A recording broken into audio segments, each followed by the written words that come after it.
Hello and welcome to episode 5 of Transform Finance with Michael Ryan, Best in Class. What do I want to talk to you about today? I want to talk to you about objective setting. I want to talk to you about benchmarks. And I want to talk to you about how I'm attempting to grow the podcast. I'll start with the easy part. So the podcast generally can be found on all major podcast platforms. It's currently available on Spotify, which I think is one of the most popular. And it basically backs up and reinforces the 3 newsletters that I have on LinkedIn, starting with Transform Finance with Michael Ryan, then the second one, which is Finance Transformation UK, and the third one, which is Mindset Drives Change. Between them, those newsletters have almost 7,000 subscribers at this stage and are continuing to grow. Now, when you post on LinkedIn, I told you at the start when I started doing the newsletters, I'd give you some LinkedIn tips as I was going along. When you post on LinkedIn, LinkedIn doesn't really like the posts that send you to a different platform. So as I attempt to grow the podcast, I will drop in the new episodes from week to week, possibly even 2 episodes per week. And you will find them where you usually pick up your podcasts. So if you bookmark it within Spotify, you'll know when there's a new podcast episode available. When I post these things to LinkedIn and I say, go and see the next episode of the podcast, it doesn't get as much traction as it does if I'm posting internally and staying on LinkedIn. So what I did today in order to tackle this topic was I decided to write out the podcast in long form, first of all. So the newsletter edition, which I published today, that contains my thoughts on everything about best in class, benchmarking, and how to go about doing it. I put it across my own 3-step process for doing this. And I did that deliberately in written format, first of all, because a couple of reasons. One, actually people absorb information by preferring to read. If you're reading, you're controlling the pace at which this is delivered to you. And what I explained at the start was that it probably took me about 45 minutes to craft what the particular episode was going to be about. Another 15 minutes to write it up. So about an hour's investment of my time before I reach the podcast. And LinkedIn will then tell you that will take 3 to 4 minutes on your side to read it. Now, absorbing for 3 to 4 minutes is obviously an awful lot quicker than 25 minutes of a podcast, but it depends on how you prefer to take on board the information. I, as I've said many times, prefer to walk and talk or walk and listen. So creating a podcast for me in order to share my thoughts on thought leadership across finance transformation and business transformation in general, it's actually perfect for me. Because I prefer to get on with doing something else, either walking around or going for a run, and I'm listening to podcasts while I'm doing that. So that's just some of the background. As you can see from the video podcast edition, which I released through YouTube, I'm experimenting with a new microphone. I did say that I wasn't aiming for perfection. What I was aiming for was to spread the message as wide as possible and to facilitate me continuing with working at client sites at the same time. So I'm not in a studio. Today, I'm actually working from home. So producing the LinkedIn newsletter edition was relatively straightforward, and the video recording for this is actually being done in my home office today. Okay. So what do I want to talk about today? When I explained in my success framework that there was 9 steps to help you get a project set up successfully, the second of those steps referred to what I call as the current operating model. Now, an awful lot of people get target fixated on the target operating model, which is what's going to come down the line. But I always advise clients that, first of all, to study where you're starting from. So your current operating model, in very simple, straightforward terms, how are you currently structured and set up by people, by process, and by technology? If you understand this, you understand the pain points, and you've investigated what is the exam question that you're attempting to solve, you'll go a long way to ensuring that you're not part of the 97% of projects which are delivered late or over budget. So within that 9-step framework, the current operating model is addressed in step 2. And one of the key things that happens in step 2 is comparison. In very simple terms, if you want to break this down to our own lives, if, say, for example, I wanted to go on a diet, and thank you to all of the LinkedIn trainers who send me messages saying, as a middle-aged business professional, would I like to lose 20 pounds? Thanks very much. But the starting point for that would be that I step on the scales. I assess my own current operating model, whatever height and weight I am, and we take it from there to see if we can improve that. And it's exactly the same for a change program. Doesn't matter whether it's finance, it can be any of the back office functions, or anything at all that you want to change in your business, you first of all have to see where you currently standing. Then get to possibly the most emotive point in the entire opening phase of a project, and that's the comparison piece. So I stand on the scales at 12 and a half stone. I stood on the scale 6 months ago, maybe at 12 stone. So am I happy or am I not happy? Possibly not. It's exactly the same for this. And what happens is that clients can be led by consultancies towards, we're going to adopt a best-in-class solution, so it doesn't really matter what your current processes are. That's very dangerous. If you start off by not knowing where you currently are, you will really struggle when it comes to the implementation phase. Then you get into the whole debate around benchmarks. What is best in class? What is best practice? What is good practice? This is all very debatable. Depends on what business you're in, what level of maturity your business is currently at, potentially what sector it's in, what challenges it's currently facing. There are a ferocious amount of variables. So what I encourage clients to do is to take on board that they must assess where they're at and compare themselves to what they want to be compared to. Now, that might sound relatively straightforward. So I put forward my 3-step approach for this that I explained within the written edition, which is called AMA. So the very first thing that you have to do is to agree the basis of comparison. Now, it might shock you, as a former Big Four consultant, I have managed the benchmark databases. I've seen where they come from. I know the composition of them. I know how effective they are, etc., etc., etc. And my strong recommendation to everybody, and I deal with clients of, say, 300 million turnover plus, they have multiple sites in multiple geographies, and I tell them to do an internal benchmark, that the internal benchmark will drive the greatest amount of success. If I give you an external benchmark, it's a step removed from you. It's impersonal, would probably be the best way to put it. But if I had 5 accounts payable teams between the UK, France, Germany, Ireland, Belgium, etc., and I calculated the cost of processing an invoice in each of those territories, and I put those 5 leaders in a room, so I put the 5 finance directors of those business units in a room, and I says, look, cost of processing an invoice in the UK is £2.50. Cost of processing it in Germany is €6, etc., etc., etc. I've immediately introduced a more personal motivation to this. The people that were in the business can see that their peers are performing better or worse than they are. And this motivates people more than an external benchmark that they don't know the composition of. Now, by its very nature, does your particular business contribute information to global benchmarks so that your scores can be in a sector analysis? Probably the answer to that is no. You're probably sitting there going, no, we've never contributed our data to this. Now, think about that when you use an external benchmark as to how effective it can be for your particular sector. Okay? So this is why I encourage people to take a good view of themselves, measure themselves, and potentially your best bet is to perform internal benchmarking within your own business itself. You can also do it internally backwards. As I just illustrated earlier, I was 12 stone at the start of the summer. I'm 12 and a half stone now. Where were we a year ago? What's changed in the year? Have we made any acquisitions? Have we made any divestments? Has the team grown? Have we implemented a new system? Tell the story. So one of the things that I hammer home within the 9-step success framework is that you have to set the context.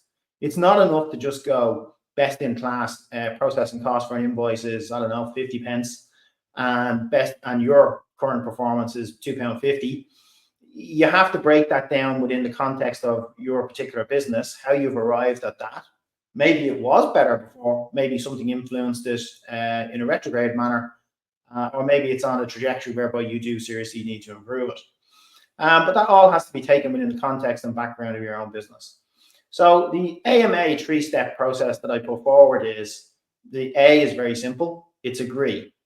So what I want you to do as part of your current operating model documentation exercise is agree the basis upon which you're going to create a comparison.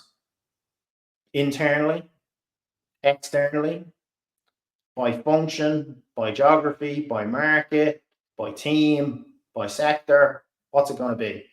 But agree that. Because if you agree that at the start, you'll get more buy-in into it. Otherwise, these exercises can very much be, I tell you what a top-class benchmark is and you nod, and you can't really relate to it.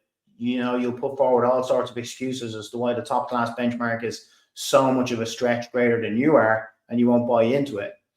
But if I tell you the performance of a team within your business in the next country or the next market, you'll go, how did they do that? And also you'll be better equipped, won't you? Because you'll be able to reach out to them. An external benchmark is kind of almost 2 to 3 steps removed from you. Now, I said during the course of the podcast that I would give you great books that I was listening to during the summer.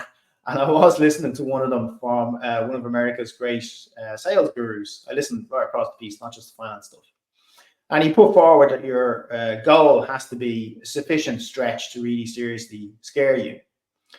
I think that that's fine on a personal level. So if I want to be, 11.5 stone, wow, that's going to take an awful lot of effort, either an awful lot of training or one particularly large diet.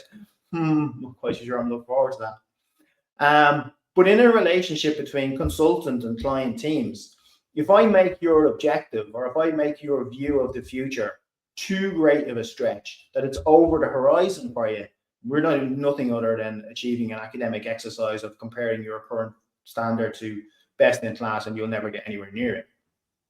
So I don't see the point of that. I do see the point that there should be a stretch, and that's why I find the internal benchmark so much more successful, because it's so much more relatable. You can put your finger on it far quicker. You can reach out to talk about it. And it's easier for people to get cleared in their own heads and potentially to do something about it. So that's the first part of AMA. Agree the basis of the comparison. Don't get hung up on phrases of best in class, best practice, good practice, all of that. Let's just agree how we're going to perform a comparison in simple English. The second stage, M, obviously enough, stands for the measurement. So you need to engage in this activity. At the start of the 9-step program, when we're establishing what the exam question is, whether there really is a problem, we will engage in what's known as a voice of the customer exercise. So we'll engage with key stakeholders in finance and beyond finance to understand, well, really and truly, what are you telling me is the problem? That's a verbal exercise in many instances. If there are stakeholder interviews, we talk about it. You express an opinion. What I'm talking about in measurement here is, it's not an opinion. It's actual cold, hard fact. You need to measure the performance of your process. Now, I get a lot of pushback with this because people say, oh, the system isn't good enough to give us the information. Our systems are archaic. We have too many systems. Some of those systems are not under our control. So, for example, finance P2P will always go between finance and procurement. The IT guys don't want to play ball, all of this kind of stuff. But you bear in mind that this podcast is predicated on the fact that you're engaging in a finance transformation program. You are spending a minimum of 6 figures, most likely 7, and you're investing time across all of your teams between 18 months and 3 years. So you're going to have to get your executive stakeholders on board. Now, although I have encountered many clients who have a disparate systems network or systems landscape, I have never encountered one who can't provide me with the base raw data to calculate the performance of a particular process in finance. Because let's face facts, every single element of the accounting process is performed in some form of accounting package.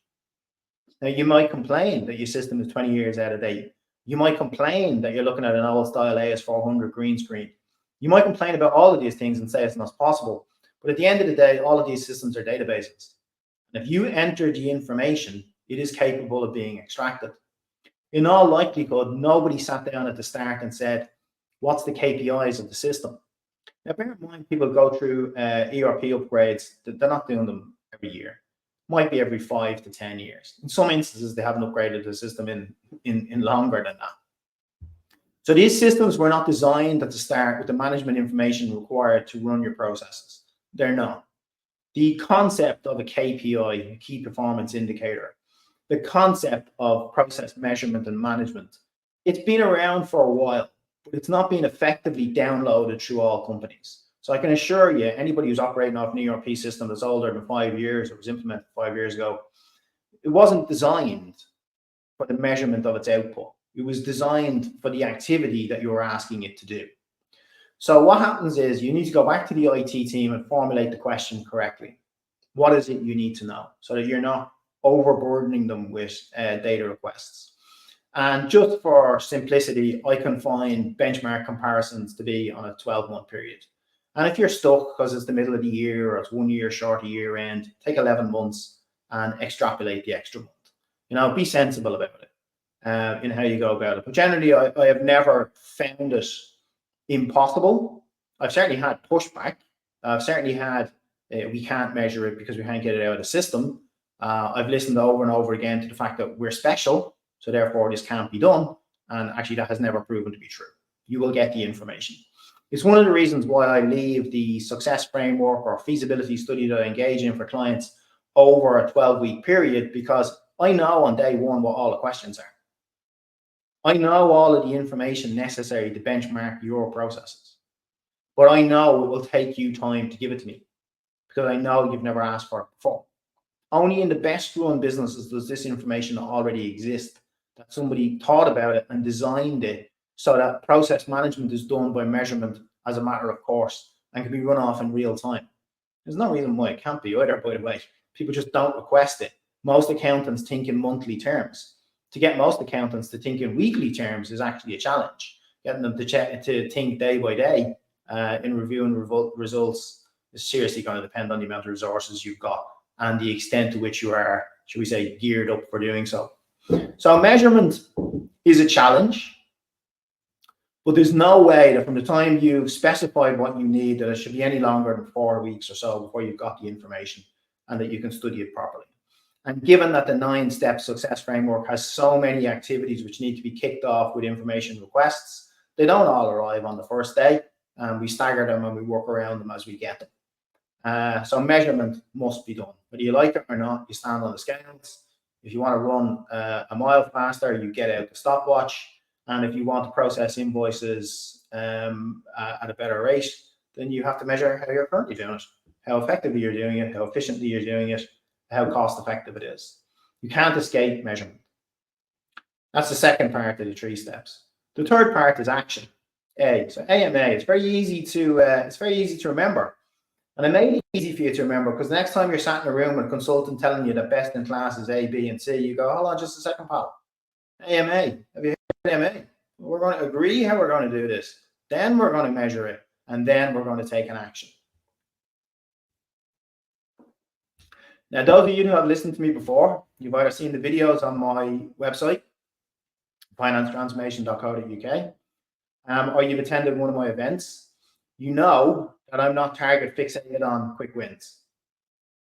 I like to see the full map of what's wrong before I launch into fixing something, because the law of unintended consequences will kick in and we change something and then we've had a greater effect without fully working out what the blueprint is in the first instance. So the third step is A, for action, and I expect you to devise an action plan, and I expect you, since you agreed in the first step as to how this was going to be compared, that you are up for doing it, because action is what I want, but I want it in a controlled manner. Don't just race off and do it. What I want to see when I give somebody a benchmark comparison is, we think we know how we can fix that. We think we can do it. Because invariably, most program teams are under-resourced. Nobody thought through exactly what level of project change management was required in order to deliver this. It's hard to actually get right at the start. And people pick up on it as you go from phase to phase, and you'll still never get it perfectly. But if you can switch on your individual finance team managers to owning their own patch, to knowing their own scores, and to being switched on to going, I want to prove that we can improve this. I'm going to go from 12.5 stone to 12 stone 2 by the end of next week, whatever it takes. It's the mindset that I'm driving. Remember that all change is psychological. If I get you to agree to something, you're going to own it. If I impose it on you, you're just going to go, yeah, I'm not really bought into that. What did your man say today? What is he wanting us to do? Yeah, I'm kind of not convinced. But if you agreed at the start, you have a vastly greater chance that you're going to start to own the change and put it into effect yourself. Invariably, no matter how many of these projects I do, I can't think of everything. I can't think of the answer to everything. And then as I meet most clients, they invariably show me something I hadn't thought of before. And I do try to build that into my training programs. My training programs are also available on the website, because all of the learnings from different client scenarios, I try to build them in so that they're one of my questions next time I go to see somebody else. So that's AMA. Agree, measure, draft up your action plans, take them to your transformation leader and build them into the roadmap of your 9-step success framework in the first instance. And then after that, when you get down to implement. So that's how I view it. That's my approach to whether we're aiming to be best in class. What I really seriously want is I want you to be best in your class, because a comparison outside of that, it just doesn't switch you on. It doesn't get you engaged. It doesn't motivate you. And invariably, we end up having a debate about it 18 months later when we're into the serious business of implementation. Now, all of this builds up to, I have another episode coming up. I'm sticking religiously to my 25 minutes. So I have 4 minutes of this left. I'm building up to another episode, and I just want to intro it to whet your appetite. So episode 6 will be effectively, I haven't decided on the title yet, but it will be about in-house training. Now, I've actually been approached several times by potential clients who want me to create change academies within their business. So these are large-scale enterprises. We're talking FTSE 100 businesses, FTSE 250 maybe at stretch. And what they've decided is they've gone through the cycle of change. Now, the cycle of change over the last 20, 25 years in businesses, you know, you couldn't get fired for hiring IBM. So you brought in one of the big consultancies to do it the first time. And then a couple of years later, you brought in another one of the big consultancies to do it. And then we went through a period of time where people were bringing in boutique consultancies to do change. And then from there, they've gone on to interim teams deployed via recruiters, or consultancies that you find that are associate networks like mine that you reached out to directly and found them. So all that cycle of change goes on. And the latest thing that I've noticed in the last 3 years in particular, with concrete approaches about it, is that clients who run big successful businesses, they know what it takes to change. They just might not know what it takes to change within a particular function specialism, such as finance. And so what they want to do is they want to equip their people in-house to deliver change. They want to create internal change agents. And in order to do that, they don't require me sat there 12 months of the year, but they want me to create the framework in which their guys need to learn, the key skills, the stuff I'm trying to put across to you via the newsletter, via the podcast. I do appreciate I'm not famous, so these things only go so far. And this, I think, this is actually a very, very good advancement, because aside from delivery, which I love, which teaches me so much, I like to teach. I like to impart the knowledge that's gained from 25 years experience. I don't want to throw it away. But you don't require me all of the time in order to do it. You just require me at specific periods in order to put it into your teams, and then send your teams out to put it into effect and see how they get on, and then take corrective action. And it creates a different balance in what you require in headcount, management, and cost to run a large-scale change program. So I'm going to discuss that in more detail in episode 6. So that will be about in-house training, finance change, finance training academies. That's what it's about. I think I have about 1.5 minutes left. So very quickly, thank you all for listening. If you're listening on Spotify, please share it. If you're watching via the video podcast on the YouTube channel, which is also financetransformation.co.uk, thank you for watching.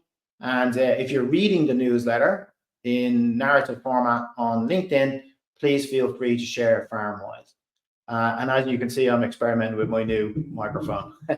So hopefully this all works successfully. And the very best luck to Man United, who are playing in the lunchtime kickoff at 12:30 against Brighton on Saturday. Not done the best against Brighton over the last few years. So hopefully we can crack on and get a result. Okay, all the best. Thank you very much, Michael.